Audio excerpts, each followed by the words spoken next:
This is the websites.ca podcast, where we help Canadian small businesses build and maintain an effective website and online presence.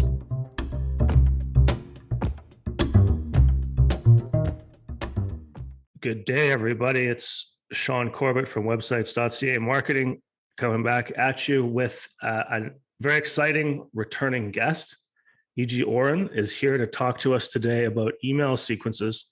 So I want to get right into it and mostly give her the floor. This is, folks who are regular listeners of the podcast should go back and listen to some of our stuff on email before, especially our episode with Ben Settle, because you're going to get more of a ground level view. Today is a little bit of an intermediate type of thing. So we're going to be talking a little bit higher level. This isn't just, starting an email list or encouraging you to start an email list. This isn't just about sending messages themselves, but about thinking and planning a bit strategically and doing it in an order, in a preset order to have a certain psychological effect on your customers. So E.G., thanks for being back here today.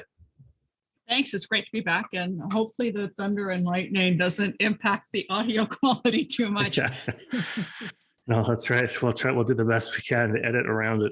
So, why don't we start really high level? Tell us, what is an email sequence exactly, and maybe give us some of the most common use cases. So an email sequence is literally just a string of emails that are tied together. Most commonly, you're going to see that in terms of a welcome sequence. So somebody signs up to join a list, get an ebook, or take part in a workshop or a webinar, or just get access to something. They're offered something in exchange. So you're on the list, and then it becomes a series of thank yous, welcomes, but it's not just one email. It is a series of emails. So you're essentially spreading out the content and the information over smaller emails instead of one big encyclopedia of this is who we are kind of thing, to be able to digest it better. Sometimes you might see it, and it's unfortunately very rare, but there's also what are known as consumption sequences. So if you buy something, then you get the email saying, thank you, and here's how you use this widget. And, if you have a question, or if you get stuck on, it should do this, but it's not. So it's basically helping to walk them through so that you're reinforcing their purchase, so then they're more comfortable, and you're minimizing the returns, and you're building the advocacy with the customer so that they will come back and want to repeat a purchase or to buy something else because it was a great user experience. Amazon is notorious with tapping you on the shoulder and going, I saw you checking this out. Do you have any questions? Or, maybe you want something similar, or you left this in your shopping cart online. Yeah. If it's more of an e-commerce thing, right? And those aren't necessarily sequences by way of multiple emails. I mean, they could be, but it's basically the whole point and purpose behind that is to be able to automate things so that you're not standing by staring at your computer screen waiting for something to happen and then having to react as it happens. You're setting up a system on the back end, so then regardless of what time of day and what day of the week and where that customer is at in their journey, they're able to get a response back that is short, succinct, and addresses where they're at, essentially. So kind of identifying these milestones with the customer journey and then automating around them. So the three that you just gave, obviously to kind of summarize it for the listeners, is that someone becomes a list member for the first time. Someone is almost about to make a purchase. That was that cart abandonment sequence that she mentioned. And then finally, somebody becomes a customer for the first time. And like you said, this could be as short as one email to address the milestone, or it could be multiple messages to guide somebody kind of to the next stage through that milestone. Is that right? Right. And then it could also be, you have something that you want to sell. There's a promotion, right? There's a, Black Friday sale. That can become an email sequence as well, because it can be a series of emails and you can schedule them, write them out, schedule them to go. You don't actually have to be writing and hitting send as you go live. It's just those are the more, well, unfortunately, the consumption sequence is not that common, but the people that do use it are going to get the best results if you use it correctly. Case in point, I ordered solar panels and I got an email going with the solar generator, and I got an email going literally after UPS dropped it off about a half an hour later, great, you got your panels, you got, here's how to set it up, here's how to use it. I'm like, wow, okay, so UPS somehow connected and they now know that the order has been delivered. It is now sitting on my front porch and I'm about to open the box. You're going to walk me through. I was like, cool, right? But that's kind of where it dropped off, because when I went to open the email, all the email did was link me to the PDF on the website that was the same as the printed guide, the setup guide that was in the box. Okay, so they're basically just giving you the same option in different media. They started great, but then they fell flat. So instead of going, here's a video and, here's where you plug it in and talking you through, and here's different ways that you can use it and how to set it up, or, how to maintain. So how do you keep your panels clean so that you get the most energy usage from it's kind of thinking about helping you walk through. I mean, and which are things you don't want to tackle right the second that you open the panel, right? But if they were to drip them out a couple of days or a couple of weeks, it's keeping you engaged and thinking about the company this whole time. Exactly, right. So and depending on how detailed you want to get. So if I order these in the summer, I might be thinking, depending on what I'm ordering, maybe they're a little bit more portable. Maybe I can take them with me camping. So then I might have a dust issue I have to worry about. Maybe then maybe there's something different for maintenance or storage that they would send me in the winter. But because they've tagged me by way of email, right? And again, like you mentioned, they should go back to kind of listen to the more kind of 101. This is a little bit more intermediate. The way that your customer is tagged in your system can help determine. All of that can be automated. You don't need to set a reminder for yourself to go, oh, they bought this in June, so in October I'm going to set a reminder to send them an email. All of that can be automated. So it's all happening. You're enhancing the user experience, the customer experience. You're building the rapport and the relationship, and you're doing it once, and then it's all on autopilot. Yeah, right. That's right. Yeah. Which every business owner wants that. So and I know you work with a lot of different small businesses across the country. So let's talk about maybe a specific problem that you helped a client overcome by using an email sequence. Well, interestingly enough, something that you wouldn't expect this from would be in the music industry. Most people are like, well, email's dead. Well, it's not dead. You're just not using it correctly. I've actually had a customer just last week message me and say, I'm getting all of these unsolicited replies to my emails, thanking me for sending them more emails. Right? I mean, if you're like, but I thought they would be mad at me for sending emails, right? It's like, well, if you send crappy emails, they would be, yeah. Exactly. It's like if all you're doing is emailing them when you want something from them, then yeah, people are going to get upset. You end up in spam, you get unsubscribed, and it's a bad user experience. But if you offer value, and whether you're emailing once a week or daily, whether you're offering just consumption welcomes, you can literally automate almost everything. There is someone, unfortunately, I can't think of who it is at the moment, but they have a 1-year automated email sequence. So 365 365 days. Yeah. So once you, let's say, join their email list, then everything is automated for a year.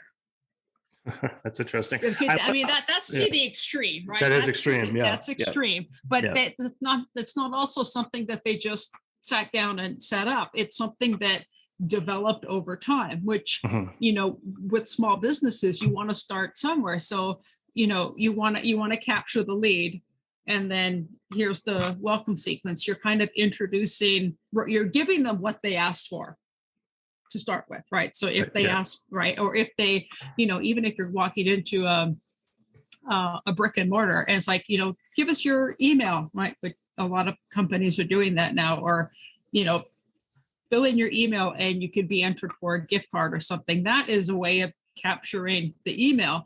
If you tell people, thank you for giving us your email. This is why you gave us the email. You're getting what you've asked for. Yeah. And then transition them into the welcome series.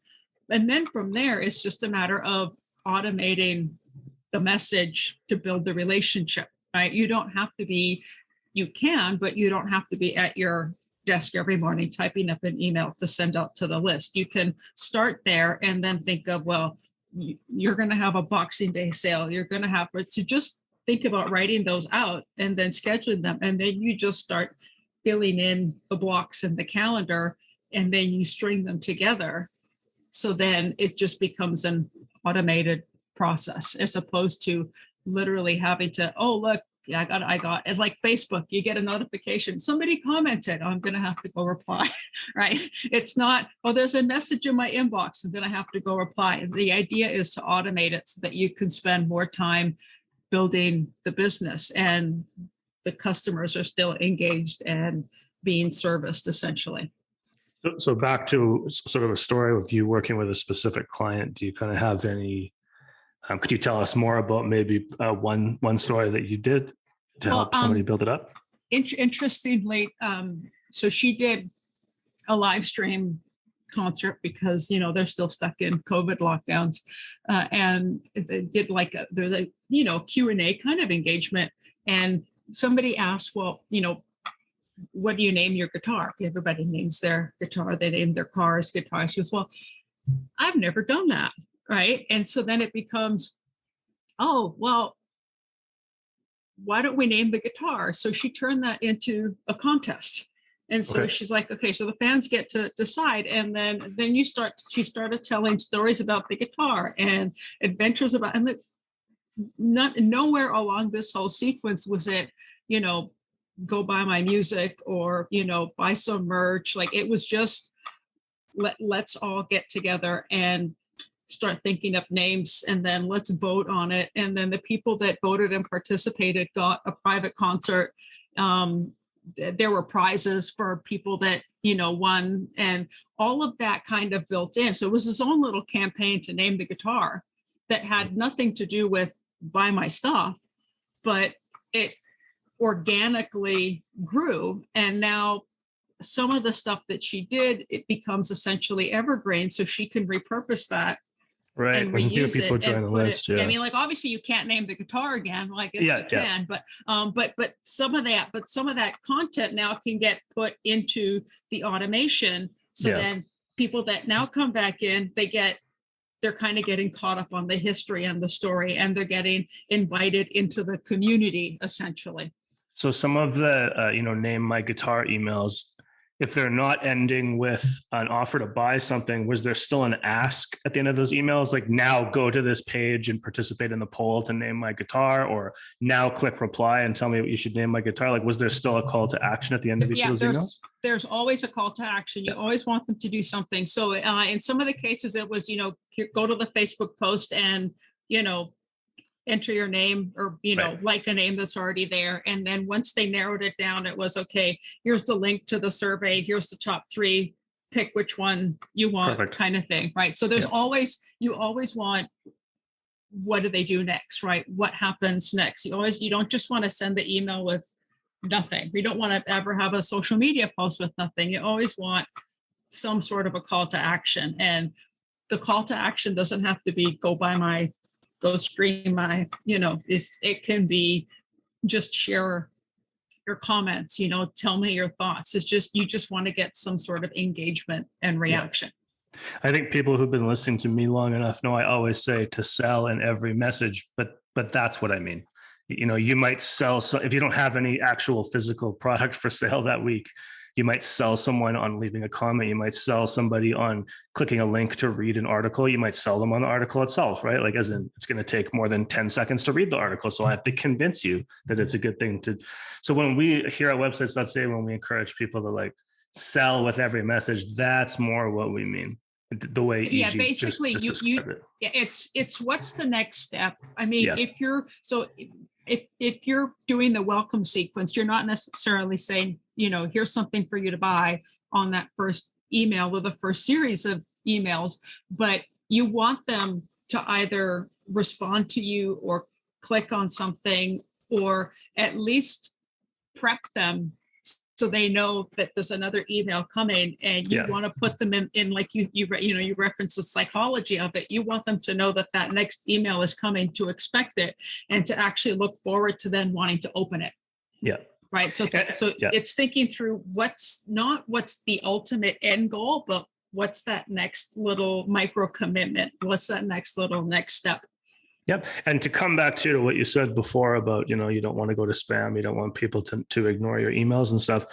Anybody who's listening, what you can understand about the health of email platforms and email autoresponder software is that it's a good signal to that software when people are clicking the links in your email. It's a good signal when people are hitting reply and writing back to you. So all of these little micro engagements have to do with list health, because if you think about it, obviously, if you're emailing back and forth with a friend, right, and one friend's never responding and one friend's replying, like if you just think of it in those terms of just having a correspondence with somebody, obviously the second one is a healthier thing. So with that topic in mind, actually, I was going to ask you, do you have a preferred email autoresponder platform? Do you work with a bunch of different ones? Maybe we can talk about the tools and technology behind these sequences a little bit. A lot. I mean, there are ways that there's different tips and tricks, and like staying out of the promo tab, so to speak, right? Especially if you're dealing with or whatever it is that they might be calling it. If you're not using Gmail, asking for the response when they're coming onto the list, giving people that hint, okay, expect this email, and even go as far as giving them the subject line of the email, look for it in your promo tab or check your spam, right? And then help them what's known as whitelisting, right? So if you're using Gmail, you want to grab that email and literally drag and drop it over into your primary tab. And then Gmail is going to go, are you sure you want this in there? It's like, go, yep. So then that is signaling, this is not spam. This is something that I asked for. I want it to be in my inbox, not in my promo box. But a lot of that is important, especially now with iOS 15. So for those Apple users out there, they now have the option to not be tracked, whether it's Facebook, whether it's email. So a lot of companies are now going, well, it used to be all about the open rate. Well, we got this is our open rate. This is our open rate. Well, now that's hard to track because a lot of providers and a lot of platforms it's not real data, right? Never has been, everybody. Never has been. It never has been. The trick to that really is not necessarily to compare yourself to everybody else, is to compare what's happening internally, right? Yeah. So if you consistently have, let's say, a 25% open rate according to whatever your platform is reporting, and all of a sudden you have a 5% open rate, you have to go back and look what happened there. It's a trend indicator. Exactly. Exactly. That's more. Tracking what's happening internally is more important than trying to compare yourself to your neighbors. Yeah, which for everything, actually, that's a good ethical guideline. Yeah. So coming back to the platforms, do you have a preferred platform that you like to use? Honestly, it all depends on the business and the size of the business and how comfortable they are, right? Because they all essentially do the same thing to some extent. Some of them have a little bit more connectivity if you want to use different platforms to tie things in. Some of them are really very bare bones and baked. So some of them are more better suited for something that would be on the e-commerce side. Some of them are better suited for those that aren't necessarily tech savvy, right? So there really is no best suite. A lot of it is going to depend on what you're using. And if it works for what you need it for, then there's really no point in moving. You actually don't necessarily want to be bouncing from platform to platform, because that also hurts your deliverability, because you have to build up what is known as a reputation, right? It's like showing up and moving into a new neighborhood. Nobody knows who you are. They're all kind of looking at you sideways, going, "What's this guy going to do?" Right? Is this a good neighbor or a bad neighbor? So they're kind of a little bit more leery, which means you have to build up the respect, build up within the platform. So if you're on something, whether it's MailChimp or ConvertKit or ActiveCampaign or Keep or Klaviyo, MailerLite, there's way too many to list. It doesn't really matter which one. From a user perspective, what resonates best with you and what is it that you need it to do, right? Because a lot of it really comes down to the back end is the same, but it's the user interface. So I know I'm kind of putting you on the spot here, but and I totally agree with what you said, right? It doesn't really matter there's no one great, perfect autoresponder technology. Let's try to give the folks who are listening at home a little bit of a strategy if they haven't ever done this before, right? Maybe let's pick one of the more affordable or even free options and some of the, and maybe a very simple one to get started with a short email sequence. What would you recommend in terms of a platform? From the free aspect, I think MailChimp still has a free level. I think MailerLite also has a free level.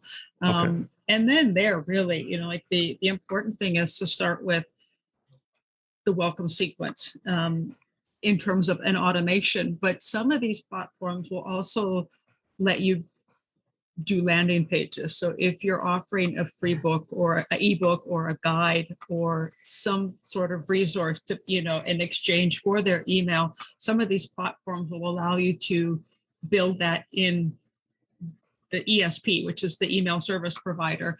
Some of them you have to be external, and then it'll allow you to connect in. So it honestly does come down to what is it that you want to use it for, and how comfortable are you using the technical stuff, or do you have somebody else, like one of your kids or something is like, it's like, just get them to do it. They'll just push a few buttons and then it just magically happens, right? A lot of it really does depend on that. If you're going to be more e-commerce based versus brick and mortar, or versus info products, right? So you don't actually have a physical product. It all really is going to depend on where your starting point is in terms of what you're offering.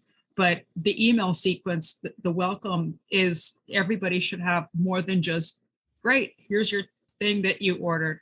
Some people don't actually even have that. And some people have a welcome email that doesn't really explain anything. So you want to reassure people that they're in the right place. This is what they can expect from you, right? Like this is what you're going to get. This is what you've signed up for kind of thing, quite literally and figuratively, right? You want to give them that heads up. You want to build that nurturing experience. And where a lot of people sometimes get, well, what if they don't want to hear from me? And, I get emails saying, well, you should do this and you should do that.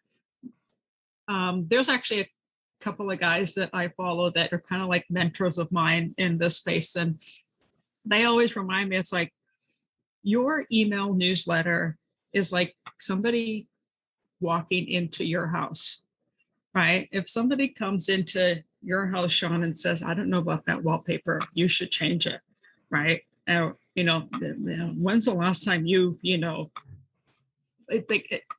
going to be like, well, it's my wallpaper. I live here.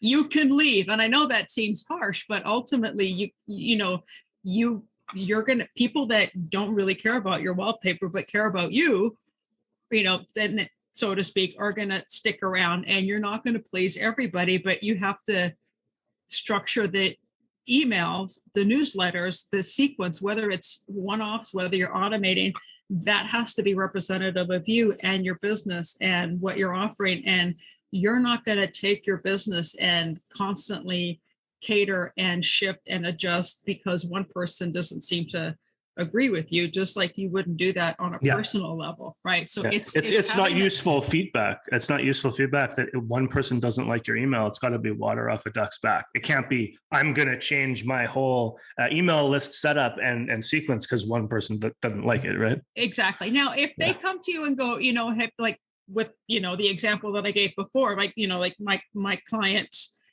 fans literally just said, thank you for emailing us more. Yeah. Thank you for including us. Thank you for sharing your experience and your journey. Thank you for, kind of giving us the sneak peek into your world kind of thing. But they're thanking her not because she's trying to sell them more often. It's because it's the experience that they're getting. Now, in this case, she's a country artist. So if all of a sudden she started playing EDM music or jazz or something, they might be going, oh, wait a minute. Right, what's going on? Right. Yeah. And in that case, then, if these people went from country enthusiasts to EDM enthusiasts, then they might stick around, right? But again, it's her house, it's her list, it's her business. Mm-hmm. And if she wants to redecorate or renovate or put an addition or tear down and start over, that's up to her. Right. To a certain degree, also, I find, and you probably find the same thing, that a large chunk of the audience is desiring to be a part of that story, to hear about it. I mean, people like to follow the narrative of what we're doing. But yeah, so the big takeaway there, of course, is, like you said, you could pick one of many free options. You mentioned MailChimp. So people could get started with MailChimp. Right. They do have one free automation, which means you can set up many automations for these different milestones, but on the free plan, they allow you to just send one email. So what EG was saying that you guys could take away from this is at least go set up a welcome email. In that welcome email, you tell them exactly what you said, EG. You tell them what to expect from the future emails. And that seems like very basic common sense stuff, but lots of people just, when they say I started an email list, what they mean is they took a bunch of email addresses they had from their CRM and they dumped them into an autoresponder platform. But no one knows they did it. They didn't even announce they did it, right? Or right. When you join their email list, like you said, you're at the brick and mortar location, fill in we have a little piece of paper by the door. You want to be on our email list here, put your name there. So then they get the name, they harvest the names, they've done everything right up until that point. And then same deal, they just dump them on a list. That person doesn't even, when that person gets home from the store, they don't even have a welcome email saying, hey, thanks for signing up, telling them, right? Because that might be a different sequence than signing up online. If you sign up at the store, you get the email that says, thanks for signing up in the store, as opposed to thanks for getting our lead magnet. Yeah, exactly. Thanks for coming in, right? And if they, and again, it's going to depend on how comfortable you might be with the technology, or if you have somebody that might be comfortable, how you have things integrated.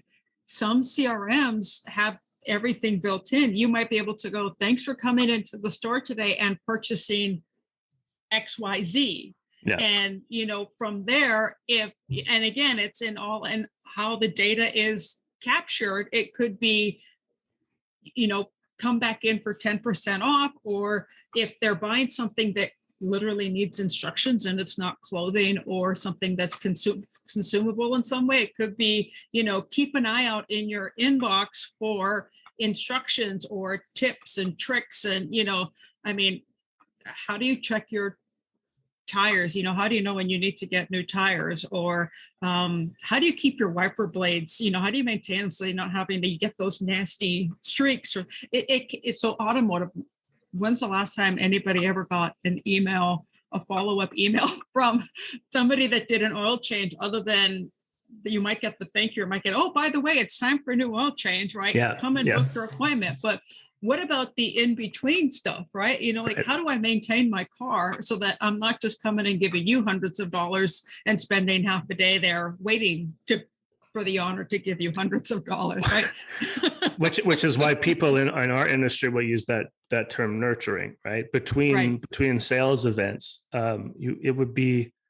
it's not a good idea for someone to not hear from you. And it's also very interesting what you just said. So I know for you and I, this is our profession. So we're looking for things to do and to write. But for a lot of clients, all they're hearing is work, work, work, work. Oh, I have to write how the wipers work. Oh, I have to answer this question. Well, the fact is, everything you just said, they're already being asked on a daily basis in shop. They're already probably training their frontline staff to answer those questions. There may even be an FAQ document that already exists, if not internally, on their website.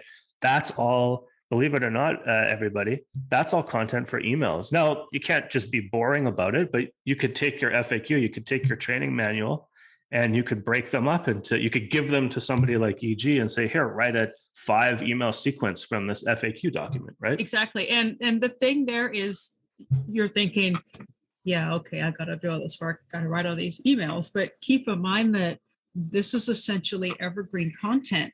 You're writing it once, and it's helping you minimize the calls that you have to take. It's helping you minimize the complaints. It's helping you minimize the returns. So you're putting in that time now. Yeah. So then you can kind of sit back and let it help you along pretty much until you decide to, discontinue the product or shut down the business, close or the shop. whatever it might be, right? It's in the background. It's always running. It's always working for you after just doing that initial effort. It's paying you back forever.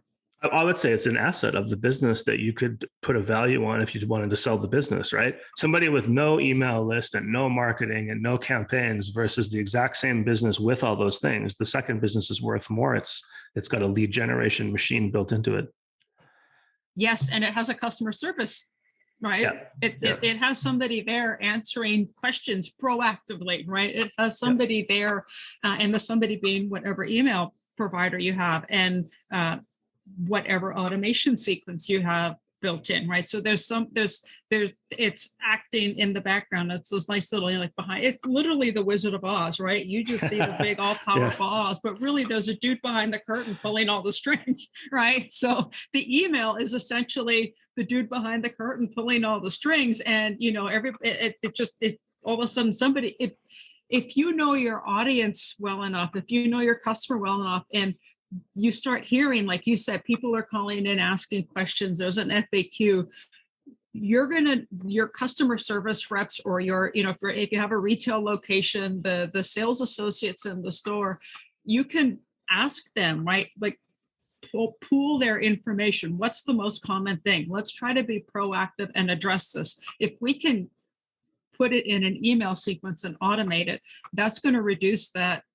Even if it's a 3-minute call, but you're having that 3-minute call 2-3 times a day, you've saved yourself now an hour a week. What does that cost you if you look at it over the course of a year?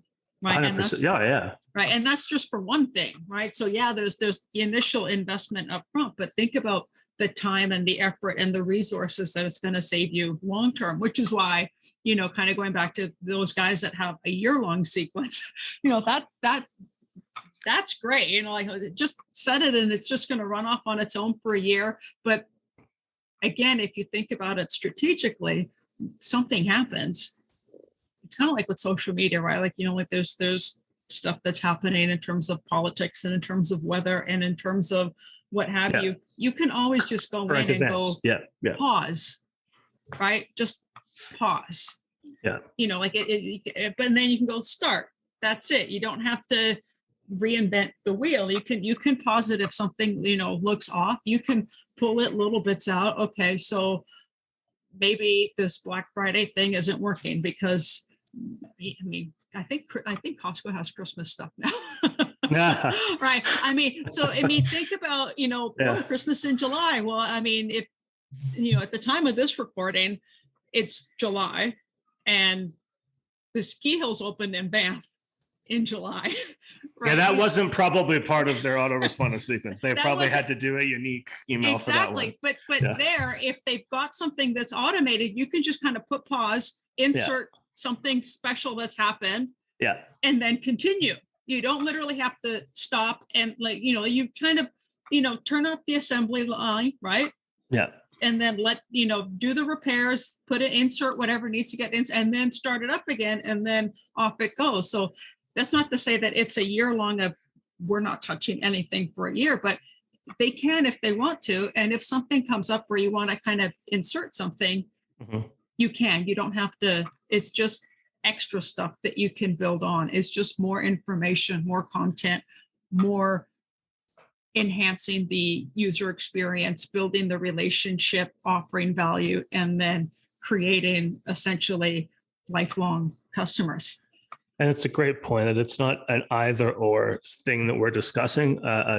Email sequence is another tool in your arsenal to bring to just a regular sort of whatever you want to call it, sending a one-off email, doing an email broadcast, whatever terminology people want to use.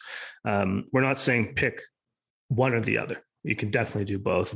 I know at websites.ca, one of our most successful automations, and to your point about saving time for everybody, time and energy for everybody, is anytime someone becomes a new customer and gets their website launched, obviously there's a lot of manual, hands-on, face-to-face, over the phone, one-to-one work during that period of time.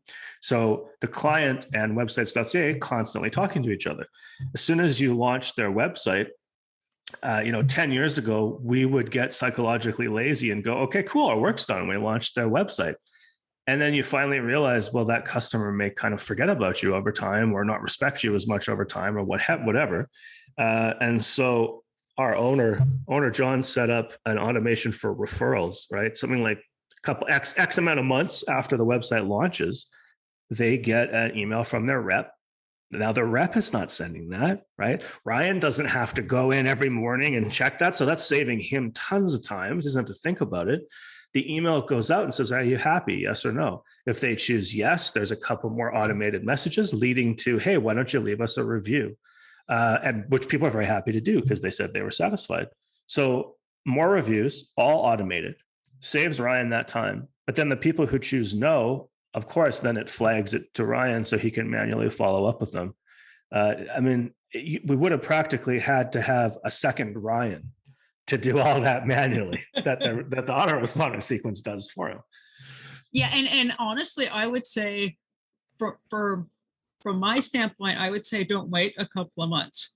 Like for referrals, a lot of people are like, while you're still in the thick of it, while you still have, you're engaged and whether you're enjoying the experience or not, like it's all fresh in your mind and you've got the momentum and it's all happening now. All right, so what's working, what isn't, and if it's working, great, and tell your friends, and if it's not working, tell us and let's see if we can fix it. And even from Ryan's standpoint, I'm sure that he's tracking that, he's collecting that information, and if he sees a trend, then it's not just a one-off addressing it with that customer, but there's a trend there that now, whether it's good or bad, it can get incorporated into the business as a whole, right? So now you've automated that sequence and like the business process because you automated the email. Yep. Right. And that's very good to point out too, is that one of the best times to ask for a referral is as soon as the sale's made. And to come back to your earlier point, I was thinking that with the clothes shop, right? You said, there's somebody who goes and buys a pair of clothes and then they sign up manually to the list there. The welcome to our list email you send them could be something like, nowadays anyway, when everyone uses social media, why don't you tweet a picture or why don't you post a picture of the clothes you bought and tag one friend who you think would be interested? Now, that's getting someone in engagement online, but folks have to remember, really, that's just a clever way of getting a referral. So we're not talking in like goofy woo-woo new metrics that don't make you any money. Actually, all this stuff is advancing your business goals forward. I'm going to take that one step further, if I can piggyback off of your idea. So sure. You ask them to tag a friend, and they're obviously tagging you as well, right? Yeah. And then you get whoever's monitoring your social media to send that person an instant message and say, thanks for tagging us. I'd like to send you a coupon or a discount, and then what email can I send it to? Yep. What's your best email so I can send you that coupon, that code, that, special thank you for supporting us kind of thing. So now that's another way to get people onto the list, because they may not be on the list and they may have seen some promotion on social media. They may have seen an ad. They may have seen organic post. They may have seen a flyer in the store, right? Mm-hmm. It's just another way to capture that information. And again, you've captured, when you get that email, you want to capture that they shared and they tagged, so then you know that these people are engaged and they're supporting you, right? So then that's all information that you pool, you collect, and then you potentially can send something special to them as a whole. Again, automate it later on, right? So I keep using Black Friday. So you've been such a great supporter on, whether it's Facebook, Instagram, it depends on how granular you want to get, because you've been active in the community, because you've been, helping share our stuff. You've been, here's an extra special just for you, something, it could be a discount. It could be a, if you're a brick and mortar, if you're a service, it's, let's hop on a 30-minute call and I'll help consult or something, right? If it's not a physical product that they can get, or they can even get a discount on the service, right? But capturing that information and using social media to get them onto the list, right? Using the website, using the something happening in the store to still get them on the list and then automating that. So then that just becomes its own little machine and customer service and complaints department and right, referral department and everything else. And you're encouraging people to be the opposite of lazy. So when you're saying autoresponders, right, and you can set it and forget it and so on, but then you're blending in this manual response thing too. It's making all the work, like all the things you said there that might have been manual are all that much more effective because they're targeted to certain persons. You're not blanket spraying it out at everybody else. The folks are putting up their hands through the automations. And now you can have staff manually responding. And like you said, to come back to that word you used before, that the audience might not be super familiar with, tagging. You can essentially tag people with anything. So if you say, responded online, whatever, on the social media platform, Facebook, Black Friday, blah, blah, blah, right?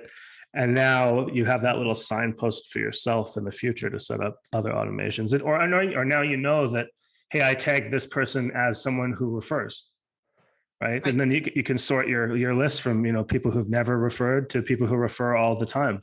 And I think what you could tell me if I'm wrong, but in my experience, it's like that old saying about like to those who have much, much will be given, and to those who have little, it'll all be taken away. It may be not worth the marketer's time focusing on the people who've never referred. There's something about people who have referred, they're going to refer again. And the people who haven't referred, maybe you could set up a sequence of them, but wouldn't you agree it's more fruitful to approach the people who have referred in the past?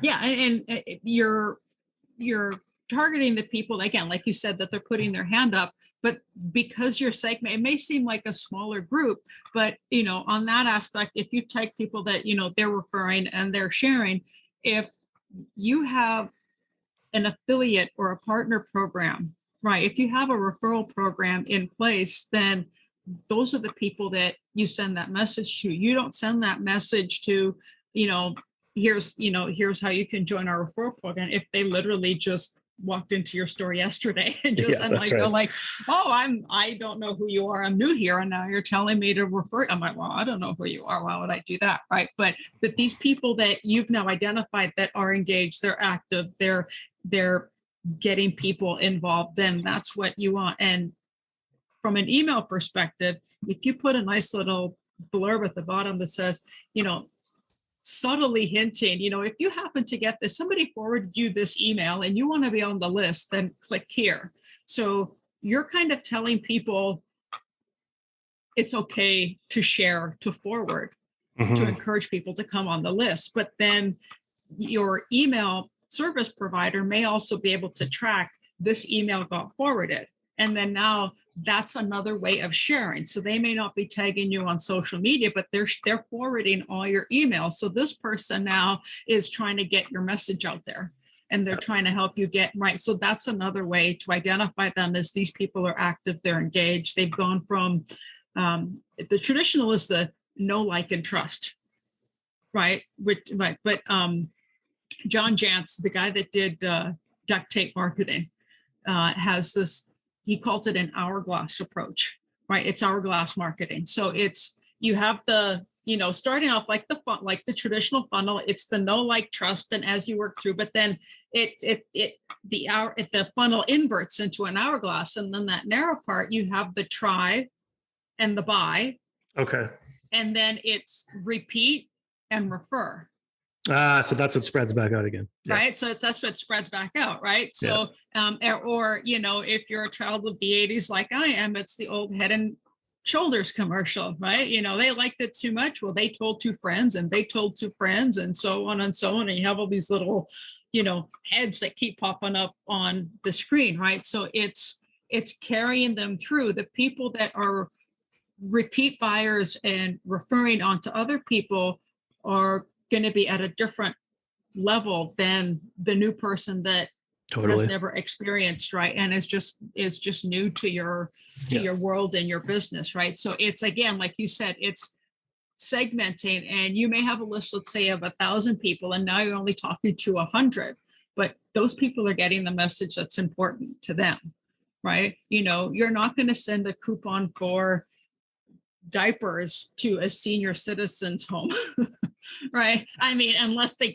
sell adult diapers, so there has to be the connection there. And if somebody that is an advocate and is referring your business, and you've got the email sequence that is kind of fostering that, you're going to get a better open rate. You're going to get a better engagement rate. That's going to play to your deliverability. That's going to play to your list health. That's going to play to just the overall experience that your customers are getting from your business, right? So the message resonates, and they see your name or your company's name in their inbox. They're going to be more interested in clicking and opening and to see what you're telling them today. Yeah, no, 100%. And so that can add to our list that we were making at the start of the call. So we have welcome sequences. People can start thinking about that. They can start thinking about how they're going to respond, even if it's just one automated message, but maybe it's more when someone becomes a buyer. And then also looking for those referral opportunities, which a sequence is clearly what we're talking about, is great for. Right. So I guess to wrap it up, then I would say, let's say you have to sit down and you have to write the quote unquote perfect nurturing sequence here. What kind of info, what are you gathering from the client in order to sit down and construct this sequence? What kind of questions do you need to answer? Are you looking for, like I said before, FAQ documents, testimonials? What's sort of the inputs that go into creating this marketing asset? So for the nurturing sequence or for the welcome sequence? You can pick either or. Okay, because I think you said nurturing. Yeah. So if you're nurturing, so what's the last thing you bought? The last thing I bought, wine. Yeah. Wine. Okay. So you went to the wine store, right? Or maybe you ordered online, because Costco lets you do that now through Instacart. Yeah. Right. So you bought wine. So did you get any information from the liquor store to say, thanks for coming in? Did they ask you for an email? Thanks for coming in. Like, you're a wine connoisseur, right? I can tell you about different wines. I can tell you about wine promotions. I can tell you about wine tastings. I can give you information about, again, it depends on how detailed you want to get, how far into the weeds you want to go. Your liquor store might have information about that specific winery, right? Like, get familiar with the winery, so to speak, or get familiar with that brand. There are high-end liquor stores, right? And they don't do a welcome sequence. And even if it's we'll let you know when stuff is on sale. We'll let you, like, if you bought a high-end bottle of wine, like if you spent $10 versus $50 on wine, there's a difference. It's a different, yeah, that's right. It's a different, it's a different audience, right? So you're not going to try to sell the Lamborghini to the guy that just bought the used Chevy, right? It's a different message. So you have to know who you're trying to communicate with and where they're at, right? So they're obviously new to your business, but they may not be new in the product that you sell. Yeah. So let's pick apart some of the things you said, because you mentioned, like, the lazy person's thing when they're writing emails is always to jump to sales. And you mentioned that, right? Oh, well, they could get back to that person when there's a discount. Okay, so let's put that aside, because for our listeners, you have to realize that's what everyone's doing. So if you want to stand apart, maybe let's not, you can still send emails about sales, but put that aside for a sec. So you mentioned two much more interesting things to write emails about. One was educational, right? Yeah. So we can if I bought wine from, let's say, Spain or Italy, what region? Okay, now the wine store can send me educational info. Right. You also said events, right? There might be an in-store tasting, a rep from a winery might be there, whatever. So you could send emails on that. So if someone were hiring you, it would behoove them to sit down and think about, how can I arm my marketer? What can I give EG so she can write the best autoresponder sequence for me? They might give you, here's a list of our next 6 months to a year of events, right? You're not going to write all of the emails about events right away, but it would be good to get them from the business, right? And then the next one would be like, what's your educational material? Do you guys have existing video? Do you have a YouTube channel? Do you have videos? Just sticking with the wine example, if everyone could forgive me, what producers do you rep? What regions are they from? You could go into history. You don't even have to go into current event type stuff. And then, of course, there's the current event type stuff, like you said, right?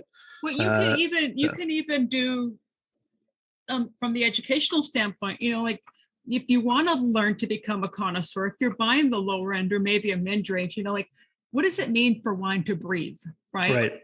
What level should it be chilled or not chilled at, for it to be, right? Do you swirl? Do you swish? Right? I don't how to use it. Yeah. Like your example with the solar panels. Yeah. Focus on the consumption. And it may not be that specific, again, like we probably shouldn't be picking on wine, but they should not necessarily that specific thing, but it's, here's how to consume it. Here's to get the most out of what you just bought.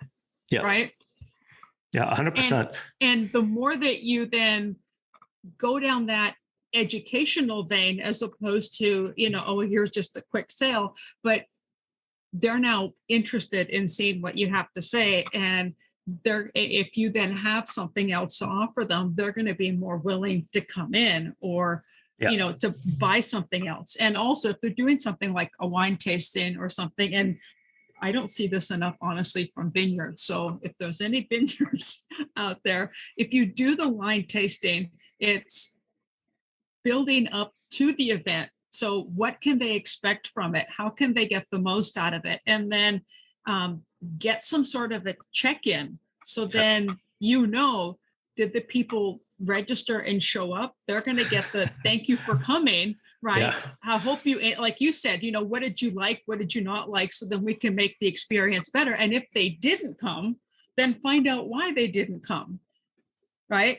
Maybe they forgot. Oh, if they forgot, then that falls on you, that you should have done a better job of reminding them and putting them in a frame of mind that this is a must, don't miss event kind of a thing, right?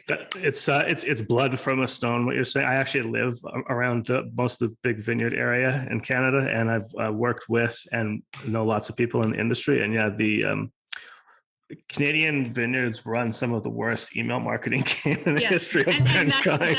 That's also why you pick wine, right? You're kind of subliminally sending a message out to those vineyards that are in your area going, yoo-hoo. It's funny. So it is the last thing I bought, and it's interesting what you said. I had run one of my side businesses was running a wine startup online, and it wasn't to do with vineyards. It was like existing international producers and stuff. But to your point, I can corroborate everything that you said exactly to our listeners, is that if we would have just done what everybody else did. Now, keep in mind, we were new, right? And we had to differentiate ourselves too. But if everybody else is just sending emails that say X bottle is on sale, or they're saying, hey, this wine producer is now in stock. That's essentially, in a nutshell, that's 99% of all emails that come from the wine trade. If we would have just done that, our sales would have been brutal, and no one would have cared about us, and people would have just deleted, because we didn't have a big storefront, we didn't have a big name. Instead, it was telling stories. We had a figurehead who is well known in the industry, and she would travel around and she would meet with winemakers. So half of the emails were just her stories about that.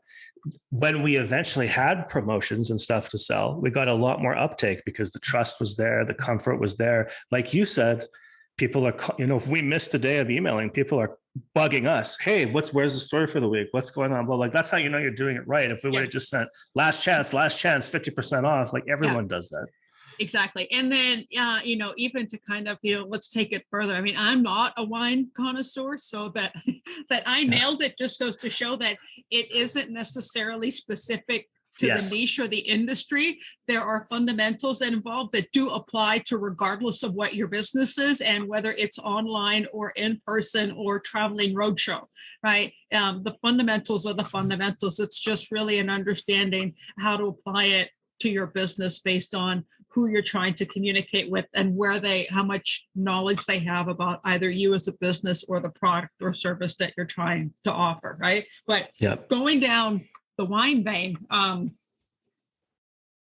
last time I was in a liquor store, they had things like toppers, the wine bottle toppers, and they had like accessories. They had gadgets and gadgets that go along with more than just the alcohol. So that is another avenue that's something else. If somebody's buying wine, you can kind of subtly encourage them not to drink it all at the same time, by going, get this or get this glassware or get those little ringlet things to identify if you're having a party, whose glass belongs to who kind of thing, right? Like there's all these extra adjacent things in addition to the wine that there is kind of a cross-sell in terms of marketing terminology, but now you're educating them. Oh, I don't have to drink it all, or it's not, or it will go bad if the air goes in, or I don't want the wine to turn into vinegar, or that's exactly it. Yeah. And like you said, you're entertaining and educating them about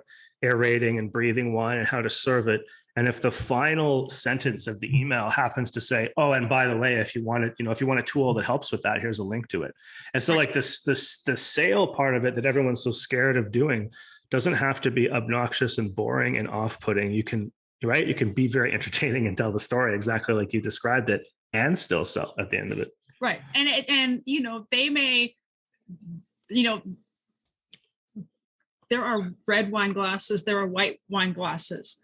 You're not necessarily selling them wine glasses, but why is there I honestly don't know. Why is there a red glass and why is that different from the white glass? And what's the optimal amount to put? So what is a serving of wine and why can I not just fill it to the rim? And what do you mean I can't put ice cubes in my wine, right? Like there's all these little things that you can spin it to make it entertaining as opposed to just going, well, the acidity level and I don't know. I'm honestly making stuff up. I should be more of a wine connoisseur considering my dad used to make homemade wine when he was alive, but I have no idea. So I'm just you're saying all the right things. You're saying all the right things. So that's your instincts as a marketer of not only what questions to ask, but how to zero in on, like how to burrow down on topics is pretty cool to see on the fly, especially if you don't know much about it. Because all those are questions people ask, and that's stuff that people talk about in the niche. So I think that's a good point to end on is let's be very frank and honest. A lot of people, when we're talking about autoresponders, it may be a bridge too far for them to feel like they can tackle it themselves. And that's why one of the reasons why I wanted to bring you on today, not just to explain it and get people used to the concept, but if someone has sort of muddled in the email marketing world, to take it to the next step, because some of their best competitors are certainly doing it. It would be a good idea for them to maybe consider hiring somebody like yourself to help set up some of these sequences. So how would somebody go about doing that? Well, before I tell you that, I would say if you go, well, nobody's doing that in my industry, then you know what, then that's the best time to do it, because now you're standing out, you're differentiating yourself from the competition, and you're doing more than just throwing your hand up in the air going, buy my stuff, here's a sale flyer in the news in the mailbox or something, or in your inbox, right? Like you're separating yourself from the crowd. So the fact that somebody might not be doing it, whether it's your neighborhood geographically, whether it's your industry, whatever it is, then that is the bat signal for you to go start doing a list, right? I think you're going to put contact information in the show notes. So yeah, so they can just hop on and, get the link in the show notes. And I'm actually happy to, no obligation, no pitch. I'll get on a call. I'll help brainstorm and think through questions like I just did with Sean on an industry that I know nothing about, right? To just kind of get you started and point you in the right direction. Beautiful. Thanks again for coming back and all the time you spend with us to explain everything. I really appreciate it. No problem. If you're not satisfied with your current website or the service you get from your provider, you can switch to websites.ca for free and get a great support team behind you. Just visit business.websites.ca. That's BUSINESS.websites.ca, or email Ryan directly at ryan@websites.ca. Thanks for listening, guys. Catch you next time.